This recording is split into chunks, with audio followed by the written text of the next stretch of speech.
Hello बच्चों, आज है हमारा रिवीजन का डे 15 यानी 15 दिन हो गए हैं हमें रिवाइज करते हुए। तो चलिए शुरू करते हैं आज का रिवीजन। आज मैंने ली है एक बड़ी आसान सी कविता जिसका नाम है मैंने देखा एक बूंद। इसके कवि हैं सच्चिदानंद हीरानंद वात्स्यायन अज्ञेय। शॉर्ट में आप इनको अज्ञेय भी याद रख सकते हैं अगर इतना लंबा नाम याद रखने में थोड़ी परेशानी है तो। आज की वीडियो बहुत आसान सी है, केवल इस कविता को हम पढ़ेंगे, इसकी व्याख्या की दृष्टि से इसके प्रश्न उत्तर करेंगे और करेंगे अभिव्यक्ति और माध्यम के 30 MCQs। आज की वीडियो में बस इतना ही है, तो चलिए जल्दी से शुरू करते हैं अपनी कविता। मैंने देखा एक बूंद। कविता का नाम मैंने देखा एक बूंद। कवि हैं सच्चिदानंद हीरानंद वात्स्यायन अज्ञेय। बड़ा भयानक सा नाम है आप लोगों के लिए, तो सिर्फ छोटा सा अज्ञेय जो इन्होंने अपना उपनाम रख लिया था, आप उसको भी लिख सकते हैं, वो भी काफ़ी रहेगा। भाषा इसकी सरल है, एंड में जाकर के एक दो तत्सम शब्दों का प्रयोग है जब कोई गंभीर बात आती है उनमें, बाकी भाषा सरल है। इसके देखते हैं मुख्य बिंदु, क्योंकि बहुत छोटी सी कविता है तो मुख्य बिंदु व्याख्या सभी एक साथ ही हम लेकर के चल रहे हैं। तो शुरू करते हैं कविता की व्याख्या के पर्पज से। इसके मुख्य बिंदु देखना। कवि एक बूंद को देखता है जो कि सहसा यानी अचानक से सागर के झाग से उछलकर अलग हो जाती है। कवि ने एक बूंद को देखा, सागर की लहरें जैसे आती रहती हैं, किनारे पर टकराती हैं, पानी ऊपर उठता है, तो उसी में से एक बूंद जो है थोड़ा सा और ऊपर उठ गई और कवि ने उसको देखा। जैसे ही वो बूंद सागर से अलग हुई और ऊपर के लिए उठी तो थोड़ी देर के लिए ढलते सूरज की आग से रंग गई। यानी उसके पार, उस बूंद के पार से कवि को ढलता हुआ सूरज दिखाई दे रहा था, यानी उधर सूरज ढल रहा था, तो जैसे ही बूंद ऊपर उछली, बूंद जो है सुनहरे रंग की दिखाई दी। यानी जब कवि उस बूंद को देख रहा है, बूंद में ढलते सूरज की सुनहरी रोशनी दिखाई दी, वो बूंद जो है ऑरेंज कलर की दिखाई दी। उस बूंद को देख करके कवि को जीवन का एक सत्य समझ में आया। यानी बूंद जब तक आराम से सागर के साथ मिली हुई थी तब तक ठीक है, वो उसी सागर का हिस्सा थी, लेकिन जब वो अलग हुई और ऊपर उठी, एक क्षण के लिए वो ऊपर उठी, लेकिन जितनी भी देर के लिए वो ऊपर उठी, वो ढलते सूरज की रोशनी में नहा गई। यानी वो कवि को ऑरेंज कलर की दिखाई पड़ी। और जब वो बूंद ऑरेंज कलर की दिखाई पड़ी, उस बूंद को देख करके कवि को एक बात समझ में आई। उसने उस बूंद को और उस बूंद के उस काम को, यानी समुद्र से अलग होने के काम को और ऊपर उछलने के काम को, जीवन के एक सच से रिलेट किया। और वो सत्य क्या था कि जब तक बूंद समुद्र के साथ मिली हुई थी तब तक उसे नश्वर होने का डर था। जब तक बूंद समुद्र के अंदर थी उसे लगता था कि मैं अलग होंगी तो मैं नष्ट हो जाऊंगी, मेरा कोई अस्तित्व नहीं है। बहुत सारी बूंदों से, अनगिनत बूंदों से मिलकर समुद्र बना है और हमारा अस्तित्व जो है समुद्र में ही है, समुद्र के साथ रहने में ही है। बूंद की ऐसी सोच थी। उसे डर था कि वो अगर समुद्र से अलग हुई तो उसका अस्तित्व ही खत्म हो जाएगा। लेकिन जैसे ही वो बूंद समुद्र से अलग होती है, कुछ क्षण के लिए ही सही, कुछ सेकंडों के लिए ही सही, वह एक बूंद के रूप में स्वतंत्र हो जाती है। अभी तक तो वो समुद्र के अंदर मिली हुई थी, उसका कोई अस्तित्व नहीं था, कोई नहीं गिन रहा था कि समुद्र के अंदर कितनी बूंदें हैं। लेकिन जैसे ही एक बूंद समुद्र से अलग हुई, उसको पहचान मिली कि हाँ, एक बूंद अलग हुई है। इस तरीके से वो बूंद के रूप में स्वतंत्र हो गई। कुछ समय के लिए बूंद के रूप में उसका अलग अस्तित्व था, अलग पहचान मिली उसको एक बूंद के रूप में।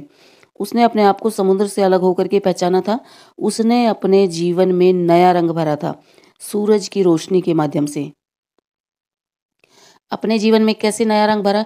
यानी वो समुद्र से अलग हुई, उछल कर ऊपर पहुंची, और जब उसको कवि देख रहा है तो वो सूरज की रोशनी उसके ऊपर पड़ रही है, उसके आर पार से सूरज की रोशनी जो है रिफ्लेक्ट हो रही है। तो इस तरीके से बूंद ना केवल अलग हुई, बल्कि जिस समय अलग हुई और उसने अपने आप को अलग रूप में पहचाना, उसने अपने जीवन में सुनहरा रंग भी भर लिया। तो ये बस कविता का पूरा सेंटर पॉइंट है, बूंद का समुद्र से अलग होना और उसका जो है सूरज की रोशनी में रिफ्लेक्ट होना। इसके माध्यम से अब कवि क्या संदेश देना चाहता है उसको हम डिस्कस करेंगे कि कई बार व्यक्ति जो है समाज और परिवार में रहता है और उनसे अलग होकर अपनी पहचान बनाने में डरता है।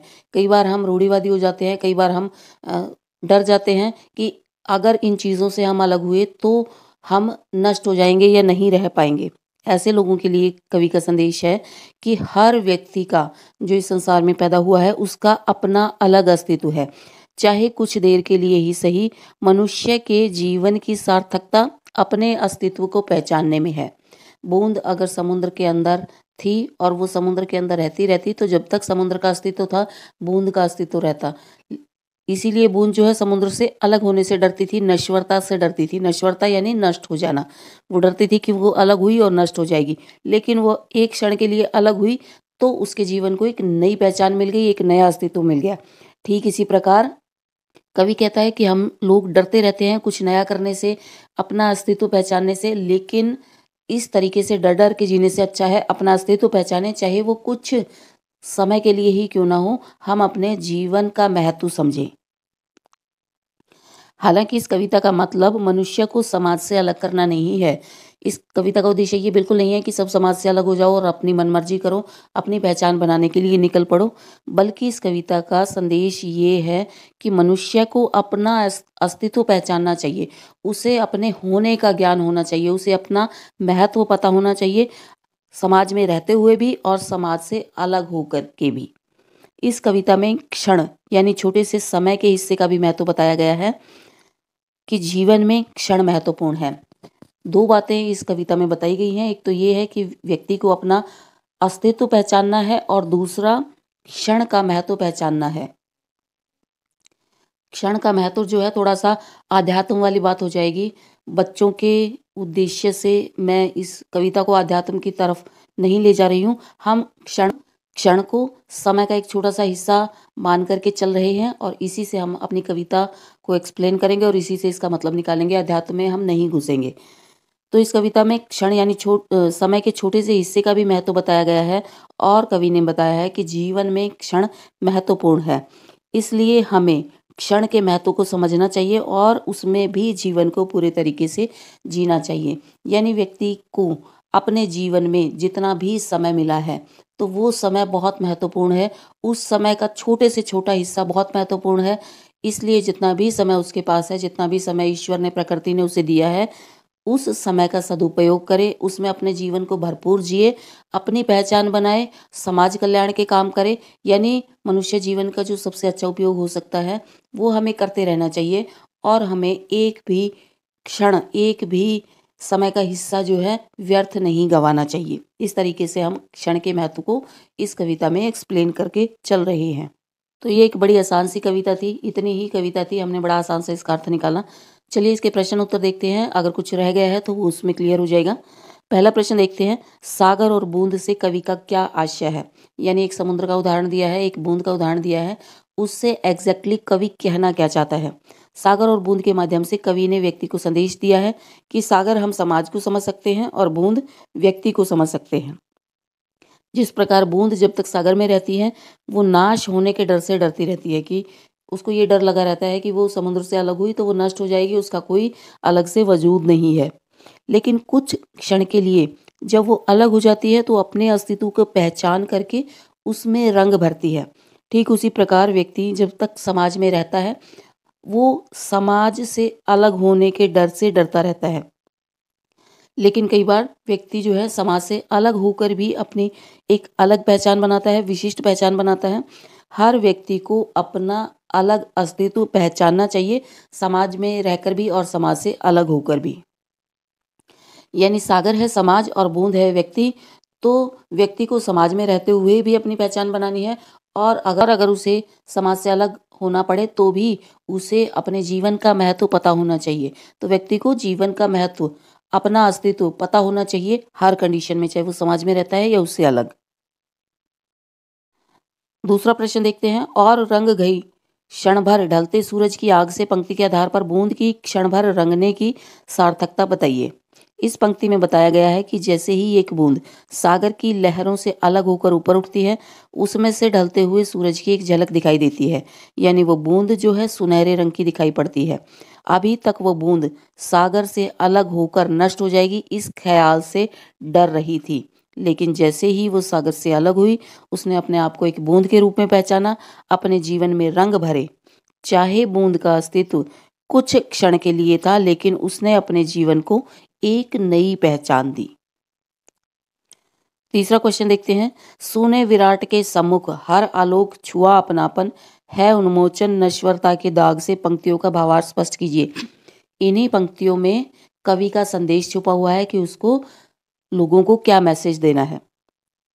इन पंक्तियों में सूना विराट जो है समुद्र को कहा गया है। सूना विराट समुद्र को इसलिए कहा गया है क्योंकि बहुत सारी बूंदों से मिलकर के बना है और एक बूंद के लिए वो सूना है, यानी उसमें उस बूंद की कोई पहचान नहीं है, उसका कोई अलग व्यक्तित्व नहीं है।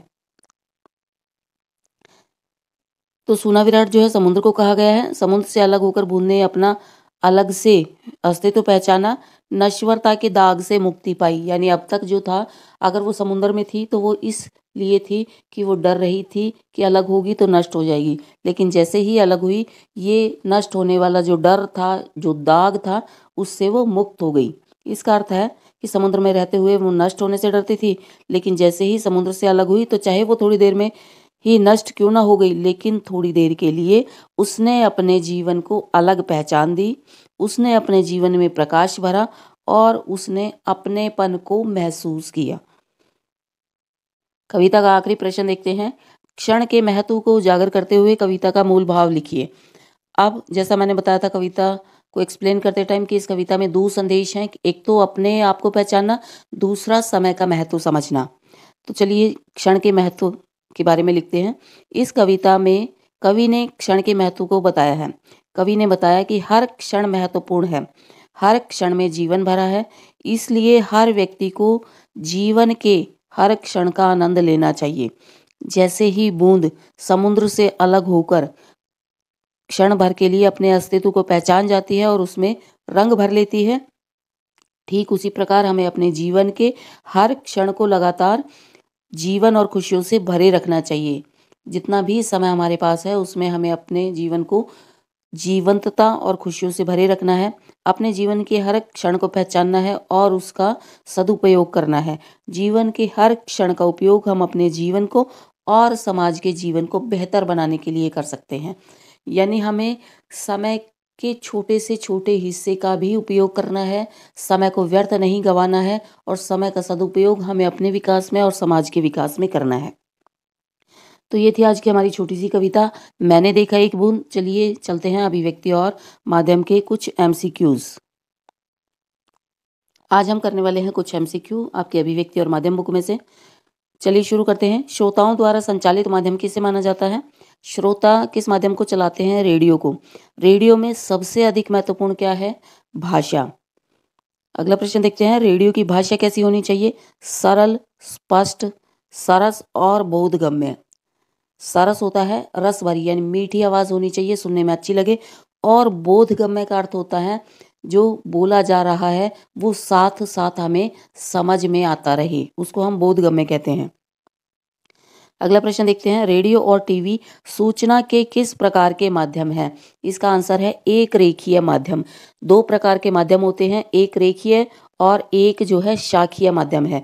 तो ये रेखीय माध्यम है, एक रेखा में चलता है, यानी टीवी और रेडियो जो है एक रेखा में चलेंगे। 9 बजे कार्यक्रम आएगा उसको हम 9 ही बजे सुन सकते हैं, 10 बजे जो कार्यक्रम आएगा उसको हम 10 बजे सुन सकते हैं। आगे पीछे अपनी मर्जी से रेडियो और टीवी में हम कार्यक्रमों को नहीं कर सकते। ये सुविधा हमें अखबार में मिलती है और इंटरनेट में मिलती है कि हमें जो पेज पसंद है हम उसको पहले पढ़ लें, जो नहीं पसंद है उसको छोड़ दें या स्किप कर दें। तो इंटरनेट और समाचार पत्र जो है वो शाखीय माध्यम होते हैं, शाखाएं होती हैं उनमें। और रेडियो और टीवी जो है एक रेखीय माध्यम है, ये एक रेखा में चलेंगे। अगला प्रश्न। रेडियो की सबसे बड़ी चुनौती क्या है? अपनी आवाज के दम पर श्रोताओं को बांध कर रखना रेडियो की सबसे बड़ी चुनौती है। समाचार लेखन की शैली को क्या कहा जाता है? मोस्ट इंपोर्टेंट क्वेश्चन है ये। उल्टा पिरामिड शैली कहा जाता है। अगला प्रश्न। उल्टा पिरामिड शैली संचार के किस माध्यम में प्रयोग की जाती है? सभी माध्यमों में प्रयोग की जाती है जब हमें समाचार लिखना है। यानी समाचार चाहे किसी भी माध्यम के लिए लिखना है, या समाचार पत्रों के लिए, रेडियो के लिए, टीवी के लिए या इंटरनेट के लिए, जब भी हम समाचार लिखेंगे 99% समाचार जो हैं उल्टा पिरामिड शैली में ही लिखे जाते हैं। अगला प्रश्न। उल्टा पिरामिड शैली के कितने भाग हैं? उल्टा पिरामिड शैली के 3 भाग होते हैं। सबसे पहला भाग इंट्रो, जिसमें मुख्य खबर होती है। फिर होता है बॉडी, जिसमें समाचार को विस्तार से लिखना होता है। और तीसरा भाग है समापन। अगला प्रश्न, समाचार का सबसे महत्वपूर्ण भाग कौन सा है? इंट्रो या मुखड़ा सबसे महत्वपूर्ण भाग होता है। समाचार लेखन में कैसे शब्दों का प्रयोग नहीं करना चाहिए? जटिल शब्द नहीं होने चाहिए, यानी जो समझ ही ना आए कि शब्द का मतलब क्या है, उनको हम जटिल शब्द कहेंगे। फिर कठिन उच्चारण वाले शब्द नहीं होने चाहिए, जो बोलने में ही मुश्किल हो और बोलने में गलत बोले जाएं, ऐसे शब्द ना हो। संक्षिप्त अक्षर ना हो। संक्षिप्त अक्षर जैसे बीए और एमए मैंने लिखा है स्क्रीन पर, तो ऐसे अक्षर ना हो। इनको फुल फॉर्म में बताया जाना चाहिए, क्योंकि बहुत सारे लोगों को हो सकता है ये संक्षिप्त अक्षर ना समझ में आए, इनका मतलब ना समझ में आए, तो इनको जो है फुल फॉर्म में लिखा जाना चाहिए। तो जब हम समाचार लिखते हैं तो ऐसे शब्द नहीं प्रयोग करने। अगला प्रश्न, समाचार में बड़ी संख्या है तो उसको कैसे लिखा जाता है? संख्याओं को अंकों की जगह शब्दों में लिखा जाना चाहिए, ताकि पढ़ने वाले को कोई गलती ना हो। मान लो 1 लिख करके और उसके पीछे 7-8 जीरो लगा दी, तो हो सकता है जो समाचार पढ़ रहा हो उसको काउंट करना पड़े कि ये कितनी डिजिट है। तो उसको सीधा 1 लाख, 10 लाख, 1 करोड़ इस तरीके से हिंदी में अंकों में ना लिख करके शब्दों में लिख देना चाहिए।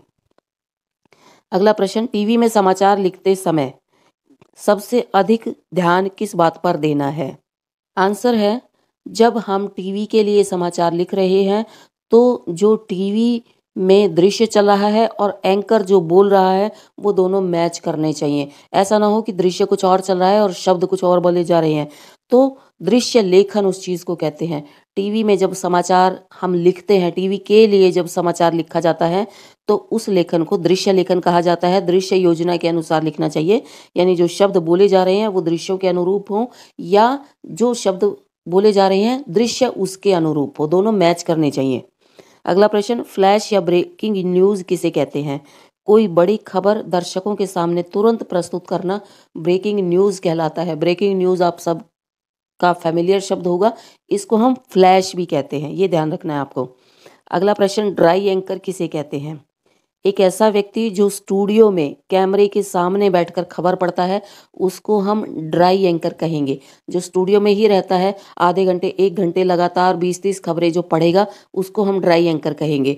फील्ड में जाकर के जो फ़ोन वोन से जुड़ेगा, जो खबरें देगा, घटनाएं देगा, उसको हम ड्राई एंकर नहीं कहते हैं, ये ध्यान रखना है।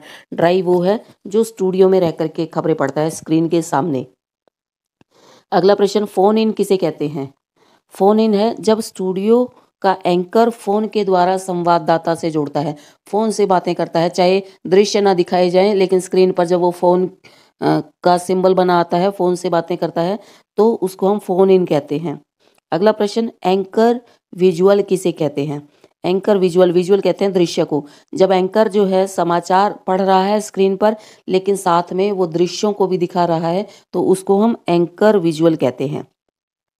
अगला प्रश्न, एंकर बाइट हम किसे कहते हैं? बाइट जो है कथन को कहा जाता है। अपने शब्दों को सही सिद्ध करने के लिए लोगों से बात करना या प्रश्न पूछना जो है बाइट कहलाता है। अगला प्रश्न देखते हैं, लाइव किसे कहते हैं? किसी घटना का घटनास्थल से सीधा प्रसारण लाइव कहलाता है। अगला प्रश्न, एंकर पैकेज किसे कहते हैं? तो जहां से हमने फ्लैश या ब्रेकिंग न्यूज शुरू किया था, वो जो 5-6 प्रश्न हमने पढ़े हैं, तो उन सब को मिला करके एक पैकेज बनता है। ये सारे तत्व मिला करके एक समाचार को पूरा करते हैं और उसको प्रस्तुत करते हैं। इसको हम एंकर पैकेज कहते हैं। यानी एंकर पैकेज क्या हुआ? एक समाचार को बनाने से लेकर के प्रस्तुत करने में जितने लोगों की हेल्प लगी, वो सारे मिलकर के एक एंकर पैकेज का निर्माण करते हैं। यानी ड्राई एंकर है, स्टूडियो में बैठ करके खबरें पढ़ रहा है, उसके बाद वो किसी से फ़ोन में जुड़ रहा है, कोई उसको दृश्य दे रहा है, कोई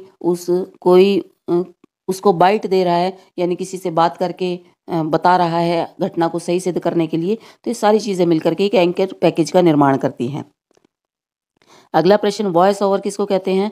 वॉइस ओवर जब टीवी स्क्रीन पर दृश्य चल रहा है और एंकर उस दृश्य के बारे में बता रहा है, यानी दृश्य की खुद की कोई आवाज़ नहीं है, उस सीन की, उस पिक्चर की कोई आवाज़ नहीं है जो टीवी पर चल रहा है। आवाज़ केवल एंकर की है, एंकर अपने हिसाब से उस दृश्य के बारे में बता रहा हो, उसको हम वॉइस ओवर कहते हैं। अगला प्रश्न, नेट साउंड किसको कहते हैं? नेट साउंड दृश्य को फिल्माते समय आने वाली आसपास की प्राकृतिक आवाज़ें। नेट साउंड यानी दृश्य की ओरिजिनल आवाज़ें। एक था वॉइस ओवर, यानी एंकर बोल रहा है और दृश्य की आवाज़ को म्यूट कर दिया। एक है एंकर नहीं बोल रहा है, दृश्य की अपनी ओरिजिनल आवाज़ है, उसको हम नेट साउंड कहेंगे। अगला प्रश्न, भाषा को समृद्ध बनाने के लिए क्या आवश्यक है? भाषा में नए नए प्रयोग किए जाने चाहिए, अथवा इसको हम प्रयोग धर्मिता शब्द देते हैं कि प्रयोग धर्मिता जो है भाषा को समृद्ध बनाती है। यानी कुछ इंग्लिश के शब्द आ गए, कुछ और भाषाओं के शब्द आ गए, कुछ नए शब्दों का निर्माण हो गया, तो वो जो है समय के साथ साथ भाषा में यूज करते रहना चाहिए, इससे भाषा समृद्ध बनती है। अगला प्रश्न, समाचार किसे कहते हैं?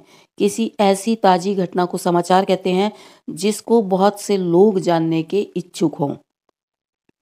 समाचार के प्रमुख तत्व कौन से हैं? तो ये 4 तत्व हैं जिनका समाचार में होना आवश्यक है। सबसे पहला नवीनता, दूसरा है प्रभाव, तीसरा है जन रुचि और चौथा है अनोखापन। इनका एक समाचार में होना जरूरी है, तभी वो समाचार होता है। अगला प्रश्न देखते हैं, भारत में विधिवत टीवी की शुरुआत कब से हुई? 15 अगस्त 1965 से भारत में टीवी की शुरुआत मानी जाती है विधिवत। सिनेमा का आविष्कारक किसे माना जाता है? या आविष्कार सिनेमा का किसने किया था? थॉमस अल्वा एडिसन ने सिनेमा का आविष्कार किया था। भारत की पहली फिल्म कौन सी थी? राजा हरिश्चंद्र भारत की पहली फिल्म थी, 1913 में बनाई गई थी और दादा साहब फाल्के ने उसको बनाया था। ये एक मूक फिल्म थी, यानी इसमें डायलॉग नहीं थे, आवाज़ नहीं थी, केवल जो है सीन दिखाए गए थे बिना आवाज़ वाले। अगला क्वेश्चन, भारत की पहली बोलती फिल्म कौन सी थी? पहली बोलती फिल्म थी आला मारा, जो कि 1931 में बनाई गई थी। अगला प्रश्न, स्वयं को अपडेट रखने का सबसे तेज माध्यम क्या है? इंटरनेट स्वयं को अपडेट रखने का सबसे तेज माध्यम है। आखिरी प्रश्न देखते हैं, इंटरनेट पत्रकारिता किसे कहते हैं? इंटरनेट पर समाचार पत्रों का प्रकाशन इंटरनेट पत्रकारिता कहलाया जाता है। यानी कोई अखबार जो है अगर ऑनलाइन उपलब्ध है तो उसको हम इंटरनेट पत्रकारिता कहेंगे, या किसी ऐप में या किसी ऐप के माध्यम से समाचार हमें इंटरनेट पर उपलब्ध हैं तो उसको हम इंटरनेट पत्रकारिता कहेंगे। तो ये था आज का हमारा डे 15 का रिवीजन। आज हमने पढ़ी एक कविता मैंने देखा एक बूंद, और मैंने शामिल किए 30 एमसीक्यू अभिव्यक्ति और माध्यम के। आई होप आपको अच्छे से समझ आए होंगे। एमसीक्यू जो हैं आप फैक्ट बेस्ड होते हैं तो आपको याद करने हैं, इसलिए इस वीडियो को मैंने थोड़ा सा छोटा रखा। जुड़े रहिए मेरे साथ, तब तक थैंक्स फॉर वॉचिंग।